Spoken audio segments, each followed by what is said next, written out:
Welcome to Game Changers Live from Miami, Florida. My name is Sergio Tigera. I'm your host. And each and every week, we bring you someone who has been a game changer in their field and who's touched the lives of thousands to get their perspective on their journey, their mindset, their struggles and successes so that we can inspire you on your journey. So let's get started right now.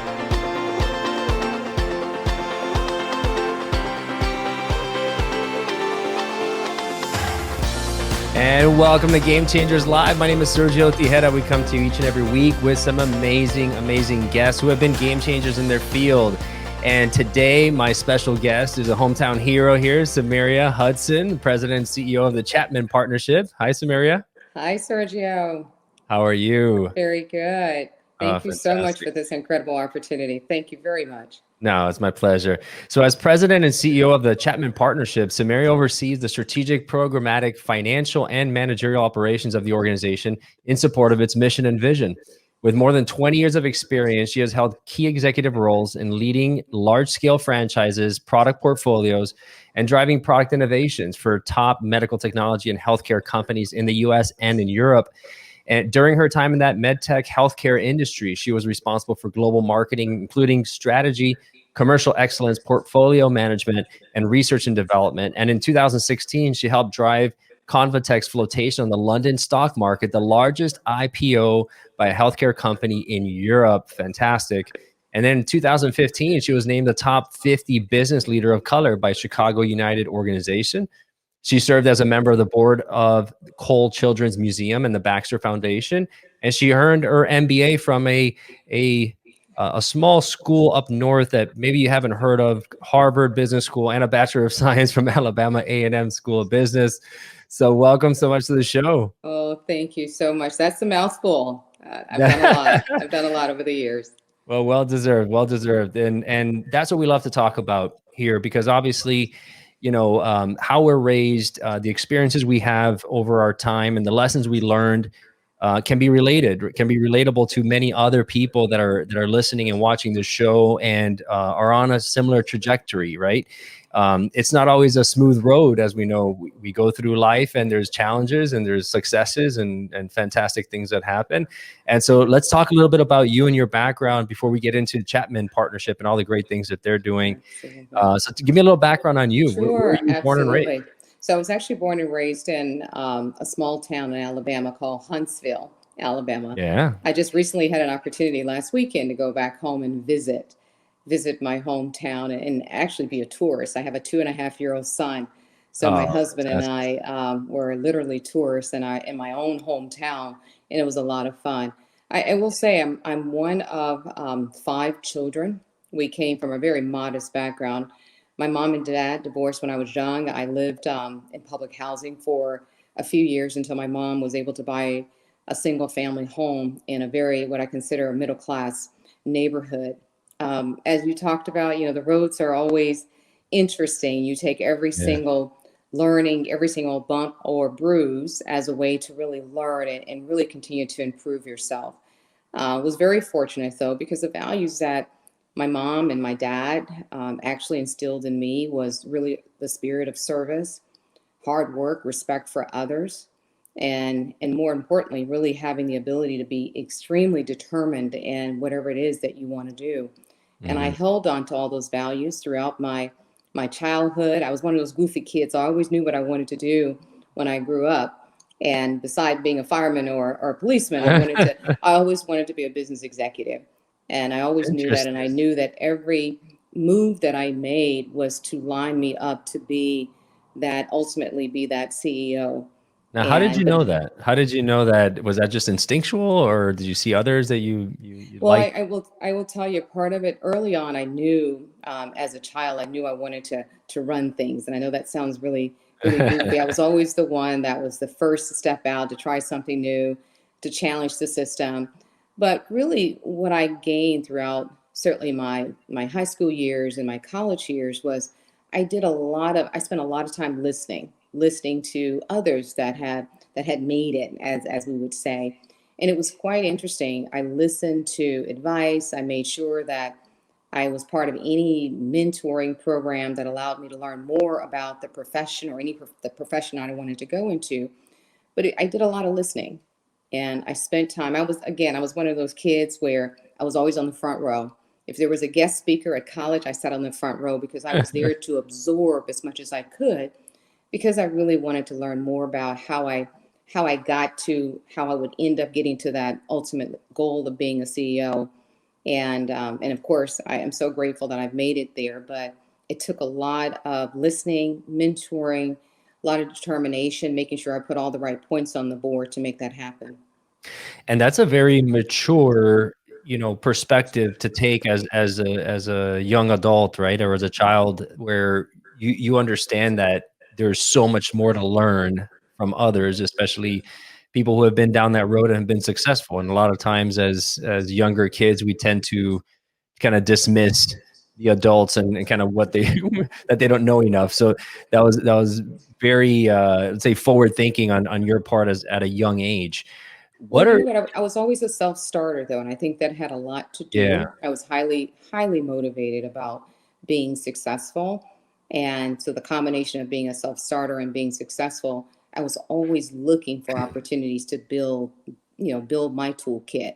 And whether that's through advice from others or going to school and majoring in certain fields, I was always very motivated, highly motivated. I didn't want my life to be in the projects. And that's always a motivator itself. And even Yeah. though, again, my parents or my mom moved into a single family home, I never wanted to see myself or anyone that I was connected with to grow up in that environment. Albeit it was good, that was not my destination. It was only a temporary spot to get me to the next part in my life, journey in my life. And service was always a front and center value that you carried, that your parents, kind of Absolutely. instilled in you, right? It was. My mom was really big in the community. When we moved into our single family home in our neighborhood, she was always reaching out to our neighbors. Quite frankly, I never even knew what the word homelessness meant until I was a teenager. And it was quite interesting. I'll talk a little bit about that as I get into Chapman Partnership. But there were times, and this was a day when you could do that. Maybe there was a kid that may have run away from home and was on the streets. She would invite them in. I would wake up the next day and there Really? was this little boy that's sleeping on our sofa, teenager sleeping on our sofas because my mom brought him in. So Wow. she was always big on doing what she could in the community to either lift someone up or provide a helping hand to someone who may be less fortunate. Wow, that's an unbelievable example to grow up with. And so you went on, you graduated from high school and you go into college. And what did you major in? What were you thinking at that point? Yeah, finance, finance, finance. All right. I felt that in order to really understand how organizations work, you really needed to understand the finance piece of them True. or of that organization. So I majored in accounting. I had an undergrad in computer science, and my mom was also very influential in that area. She studied accounting in school as well. So I carried on the torch, and I felt that if I had that background, no matter where I go, if it was getting an MBA or going off to work in an organization, I would always understand the numbers, and the numbers are very important. Most people are afraid of the numbers, Hmm. but for me, it was something that I felt was an incredible piece to really build up my foundation. So certainly, Alabama A&M was the school that I attended. It is a historical Black institution in the South, and I will tell you, it's probably one of the best decisions that I could have ever made. It was incredible. It was a great experience. It helped me continue to build my confidence as a person. And so when I left school, I walked away with, and I remember this is several years ago, I actually had about 5 job offers because of the educational experience I Wow. had. I was a pretty smart kid. I had scholarships and Dean's List honor roll. I was very active in school, so I was a very well-rounded kid. But I also interviewed quite a bit my junior and senior year. And so employers were very impressed by that. I also interned while I was at school. I tutored, I mentored other young people in high school and elementary school. So all of that rolled up to me having a great interview with a lot of incredible organizations. And I was offered 5 opportunities once I left school. A little bit unheard of today. I know things are different But back then, I was able to walk away and had many options when I left Alabama A&M.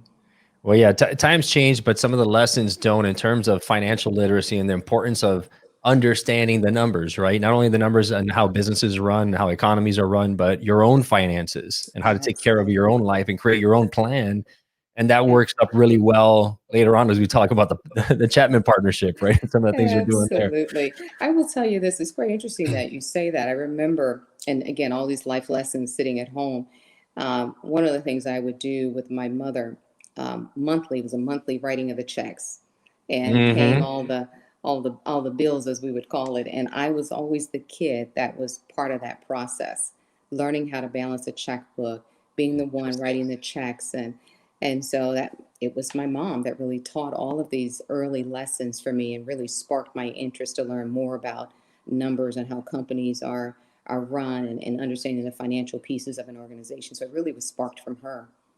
Now, if you hadn't had that example, were there at the time, were there organizations like Chapman out there that, or similar organizations that teach financial literacy to others? Were they available out there, in terms of resources at the time for you? I will say this. First of all, again, we were very fortunate. We weren't homeless in any Right, stretch. right. And a lot of the programs that we took advantage of as kids were certainly community-based organizations where they taught life skills.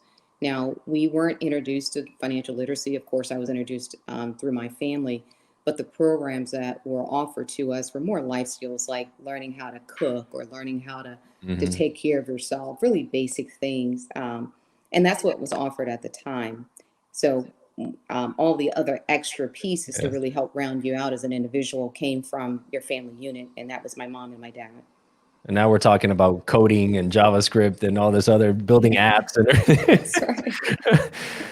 Absolutely. So then you got into the business world, and you had a tremendous experience. I think you spent some time overseas as well, as we talked about in the beginning. And I had a chance to live overseas for about 6 years as well. And I think that's the most amazing experience for anybody to ever have, and make it a goal if you can, right? I agree. Tell me about I that. agree. Well, we were very, very fortunate, and it certainly didn't happen overnight.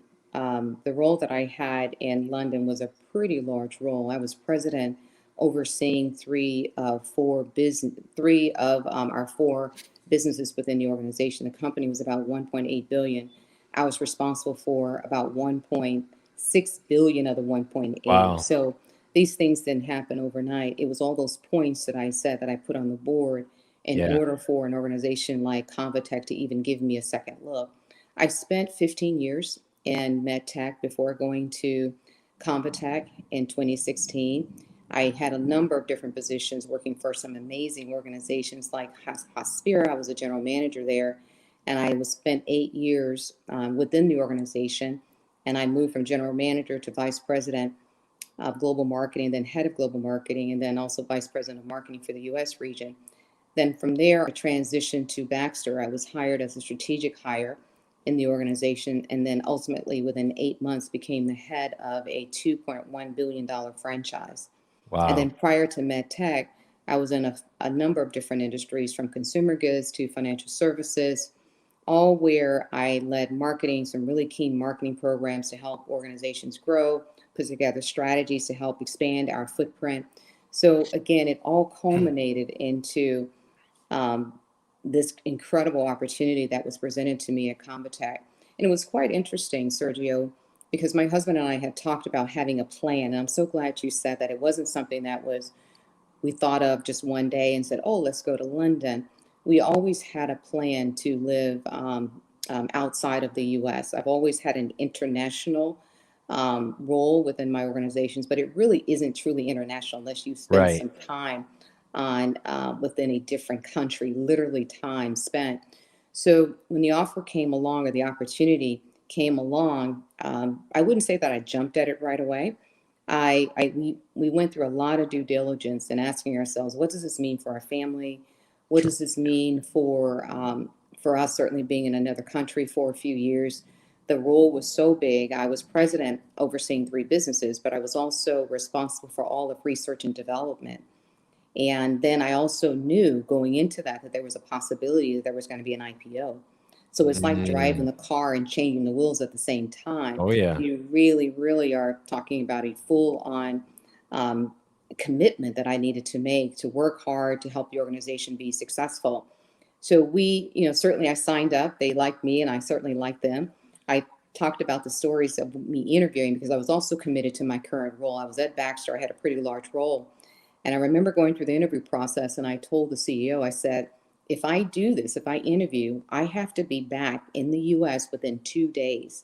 So I made many trips back and forth to London, almost overnight trips where I would go in and I would interview, rest my head just for a minute, then turn around and get back on a flight back to Chicago. But either way, we made it happen. And so I joined the organization.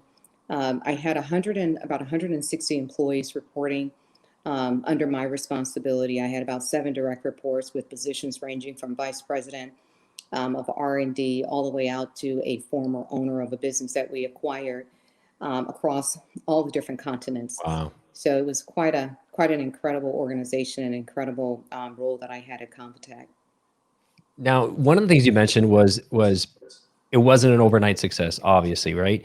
But people, you mentioned that it's important that you kept putting points on the board.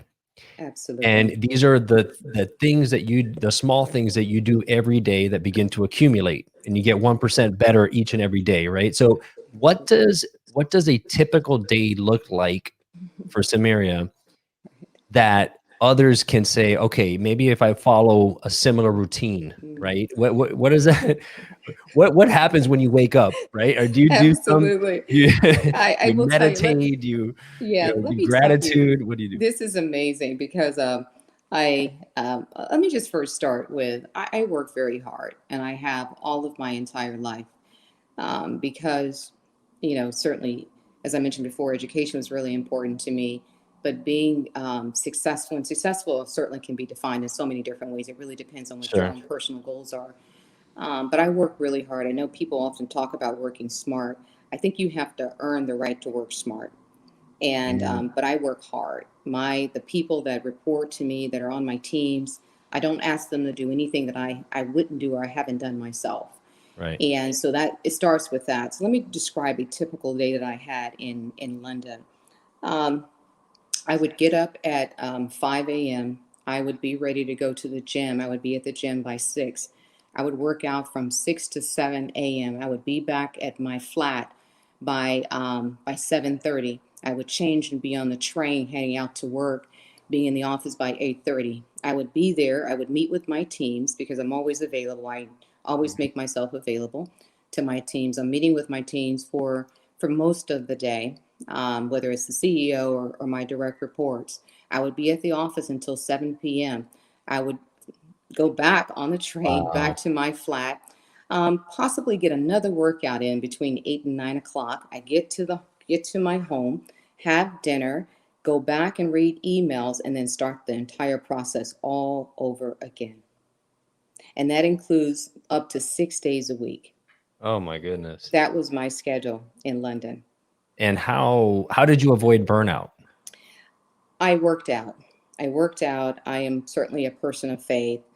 I knew that the organization was counting on me. I had really great people, so I was able to delegate appropriately. But it really just came down to just me making sure I had outlets. Right. And working out was that. You heard about the bookends. It's very, absolutely. I worked out twice a day. And I saw the difference when I didn't do that, when I had let my workout programs relax a bit. Oh, yeah. But that did allow me to release a little bit of stress, a little bit of tension. It was my own outlet. And then my husband and I, we did quite a few things together. When I had a break, we would walk around the city. London is an incredible walking city. Right. And so we had a chance to walk and, explore the country. I traveled quite a bit. I've probably gone to over 150 countries. And so we did a lot of, at least I've done a lot of traveling personally. And my husband and I would take long weekends when we could to travel to different places. So I can't say that I've always lived a balanced life. I will tell you, London was a little bit extreme, but my life for probably 15, 20 years have been pretty much the same. So I was 150% in London. I was probably 20% when I was in the US working. I'm just a hard worker, and I always enjoyed what I did. I always had a lot of passion, and so I put everything into it. Fantastic. So now let's switch gears to the Chapman Partnership. You've been there about 2.5, maybe almost pushing on That's 3 right, years. 2.5 years, Yeah. Sergio. Absolutely. And doing some amazing work there. And so tell me about, the entire mission and vision of this organization. You guys are celebrating 25 years, right? Absolutely. There We have you been go. around in the community. We've been leaders for 25 years. And I will tell you, when I first joined Chapman Partnership, I would get interviewed quite a bit. And I was always so fortunate to have an opportunity to tell our story. But I always got the question as to why Chapman Partnership. And I've done so many It's a big things. change It from the is a big corporate change, but I will world. tell you, I am certainly the one that is truly blessed. It is an incredible organization with incredible people. I have about 130 employees that are committed and passionate about the work we do. I mean, our mission, it really is about helping those that are vulnerable in our community, those that are a little bit less fortunate, that may have had a difficult time in their life and they need an extra support system and an extra hand. We often say we don't give you a handout, we help give you hope. And for us, it really is about providing what we consider comprehensive programming to ensure that our residents, when they leave Chapman Partnership, you're always going to be family, but when you leave, you can be self-sustaining in the community. And Sergio, we do everything from provide medical support. We have 2 facilities stretched across Miami-Dade. We have about an 800-bed operation. And at any given point in time, our residents stay with us. So we provide everything from clinical support evaluation to extensive job training, housing support. We have an incredible family resource center. About 44% of our population are made up of a family unit. And when kids come, they need a safe haven. They need to feel like it's a place where they can really thrive. And we have an incredible resource center for our kids and also for our moms and dads as well. But it is about providing that comprehensive support because we don't believe that it's just one thing that's going to help you. We want to make sure that we give you all the tools you need to be sufficient and self-sufficient in the community. Now, in this day and age, with so many resources out there, when I see a homeless person on the street, the first thing that comes to mind is, how do they not know about all these resources that are available to them, right? And it's kind of sad because there is no reason to have anybody out in the street these days. I would agree with that, and I think well let's put it into context. 25 years ago, and Chapman was very instrumental in this. We had 8,000 people on the streets of Miami-Dade. Wow. And we're down downtown, to, right? yes, we're down to less than 1,000. I think the last count, we That's do a incredible. count 4 times a year, and we're down to roughly 900 people. Now, I'll often say it's still one too Wow. many, but talk about a significant reduction. Big time. Now, that, certainly was a result of Chapman Partnership, the Homeless Trust, who we're an incredible partner of, as well as the other leaders in the business community. So that number has come down quite a bit. Now, we're all are working hard to bring in those that may be on the streets right now to get them into shelter. But we call those individuals the chronically homeless. And Right. they are often challenged. We try to get them in, and unfortunately, they leave right away. These are people that may have, unfortunately, some mounting issues, things like either mental illness, drug addiction, etc. But we don't give up on them. We will continue to try. But it is far less compared to what you would see in other municipalities like Los Angeles or Las Vegas, New York, etc. By the way, a lot of those organizations or a lot of those municipalities have visited Chapman Partnership because they want to learn more about what we do because we do have a very unique business model. And so we have invited them in, we've shared our best practices with them, and at some point we really hope that they can get their numbers down as well. Absolutely. I think you guys have done an amazing job. There's definitely been a tremendous reduction and it's very, very visible. And so you provide work, housing, family resources, workforce development. How big of a component is mindset, with assuming that they don't have the mental issues that make them chronically homeless, but they do want to get up and out and better themselves? How important is that mindset, right? The kind of creating that confidence in them that they could do more and be more than they ever have. It is very, very important. As a matter of fact, we help with that. Everyone needs to have a goal, right? Right. I always feel that's the only way you're going to feel yourself moving forward if you have a target. That's right. And so with us, we do provide case management support. So when someone comes into Chapman Partnership, within 48 hours, you are assigned a case manager. And these are one of those incredible employees that I said that I have the pleasure of working with. Right. And so they help our residents create their own goal plan. And they have Mm. check-ins with our residents throughout the week and throughout their stay. So that's how we help with either influencing the mindset or helping to change the mindset, is helping our residents create their own goal plan. And so that's how we stay connected. And then tell me about the Social Enterprise Academy that you guys Oh have formed. my, That's a tremendous project. oh my gosh, I am so excited. I was very fortunate. I came into an incredible foundation at Chapman Partnership with the jobs program. And on average, we would help individuals get jobs, probably about 1,200 jobs a year, which is Hmm. incredible. That's And we huge. hope to do even more coming out of the pandemic. But one Right. of the things that I felt that we could do a better job of is making sure that our residents get a job at a livable wage. Now, I used to visit South Mhm. Florida back when I was in Chicago, and then we were in London. We actually had a place here in Fort Lauderdale. And one of the things that I often heard about, and I wasn't a resident here, of course, I always Mhm. heard this notion around affordable housing. Yeah, That conversation has been going on for years, a long Sergio. time. Yeah. And so now you match lack of affordable housing with a getting a job at either a minimum wage or even lower, then you have a recipe for people coming back into the system.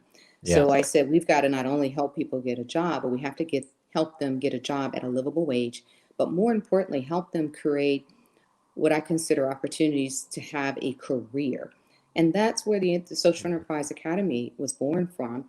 The social piece was certainly adhering to our mission. The enterprise piece is really about creating opportunities to help our residents be successful in the community, but also giving back, because the more that we can employ people, the more that they can help drive our economy.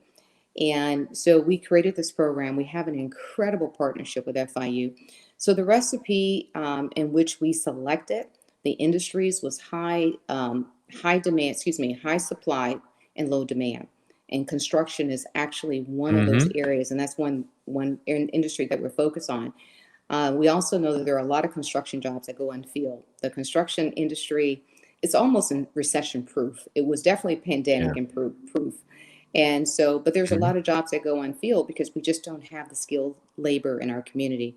Right. So we have the recipe, right? We have incredible people. And what we needed to do was make sure that we educated them appropriately. So we created the construction program. We are in partnership, as I mentioned before, with FIU. We do instructional work. It is a 15-week program where 14 of that is a combination of in classroom, also on the job, or what I consider on the job training, where you're actually working in almost like a lab setting. And then we also have a 1 week, and this is really incredible, Sergio. We have 1 week of what we call life skills, because we do believe that hard skills are important, but life skills are almost equally important to Mhm. getting a job and also maintaining that job. So for Absolutely. 1 week, we do coursework, and this coursework is actually taught by our very own employees that have been trained by a professional adult educator. They're teaching things like resume building, first impression, how to work in teams, how to solve Mhm. conflicts. Now, I learned all of this on the job. Right. We have the Yeah. benefit of bringing that learning and that knowledge to our residents before they even get their job. So we're very excited. And when that culminates into, again, 15 weeks, and when you graduate, you walk away with 5 national certifications, including your OSHA card. Wow. Talk about an incredible program. And in the construction That's industry, impressive. at that level, our residents are almost guaranteed a job at a livable wage. Now, the livable wage in Miami-Dade is roughly 13 and change. And so they're almost guaranteed to have a job at a livable wage, which was really our goal. But more importantly, we now put them on a track to have a career. So the next move they can do, they can further their education in construction, or they Yeah. can go into an apprenticeship program, but it gives them an incredible start. Right, and it gives them the roadmap so that they don't just kinda and fall back, and they have a path going forward as to how they're gonna show up every day and how they're gonna build Absolutely. confidence, how they're gonna work together with people. because that is everything, especially today in Zoom and That is we're working everything. remotely. And But we're very fortunate, just to make sure that your audience understands that it's not just a theory, that this is reality. We graduated this year close to 29 individuals out of our program, and we still held strong even during the pandemic. We started this back in January of 2020, and I will tell you, we're very fortunate. Our students hung in there. We did classes virtually, but we made sure we kept focused and made sure that we kept the program going, and we were able to graduate our residents this year. So I'm very, very proud of that class. We actually had to combine two classes together, but I'm very proud of our residents hanging in there with us and graduating with, with pride that they were the first class to come out of the yeah, Social Enterprise Academy. that is fantastic. I mean, what a beautiful project that is. And as the city grows and develops, everyone else rises with the tide. And that's kind of Absolutely. the idea, right? Nobody left And behind nobody left as behind. That's things right. And continue to develop. and the other thing too, Sergio, we are also looking to expand. We always keep a pulse on what's happening in the industry. As you know, I said before, I spent, 15 years in medtech and in the healthcare space, and I recognize the importance of having good workers in the field. And one of the areas that we've seen a challenge in is our nursing community. God bless them. They were just some of the most incredible people during the pandemic, but they've always been pretty incredible. But one of the things that I've learned throughout my 15 years working in the U.S. and Europe is that there has always been a shortage. No matter what side of the pond you were on, there was always a nursing shortage. We just didn't have enough nurses, Mm. and so we're looking to develop a program for a nursing program at Chapman Partnership as part of our academy. Wow. So we'll start with what we call a certified nursing assistant program. And again, this is an entry level that gives an opportunity for residents to build a career track. They can go on to the next Sure. level and the next level. But we're looking to add that to our curriculum in the near future. From homeless to nursing. That is Right. incredible. What a trajectory, right? That would be Yes. a dream for anybody. Oh, absolutely, absolutely. And we're very excited to be able to do something like that for our residents. They certainly is well deserved, but they're the ones that work hard to make it happen. Well, Symeria, congratulations on your success and all the success that the Chapman Partnership team has created in this community. It wouldn't be the same without you guys, obviously, and continue doing all the amazing work that's uplifting people all around our community. Well, I appreciate that, Sergio. And I do want to make sure that folks understand that we couldn't do what we do without, our partnership with the Homeless Trust. They've been with us for 25 years, and Yeah, we have some amazing people that also give into Chapman. They invest in what we do. I call it an investment because it is a return. it is. Is Yeah, a return on someone's lives being changed. And so we do appreciate our donors that support us through and through. And I know it's been difficult the last couple of years, yeah. but I will tell you, our donors have truly showed up and supported us even during the pandemic. So I don't want that to go, Unnoticed. Yeah, unnoticed, because and it's so unrecognized. Yeah, important for for us to sure. recognize the people that support us. It's all a team effort. Yes. Well, thank you so much. Thank you. Thank you, Symeria. Loved what you heard in today's episode of Game Changers. Please subscribe and rate us. The lessons and the stories in these podcasts are immensely valuable, so I invite you to share them with a friend who needs to hear it. You may end up being the game changer in their life.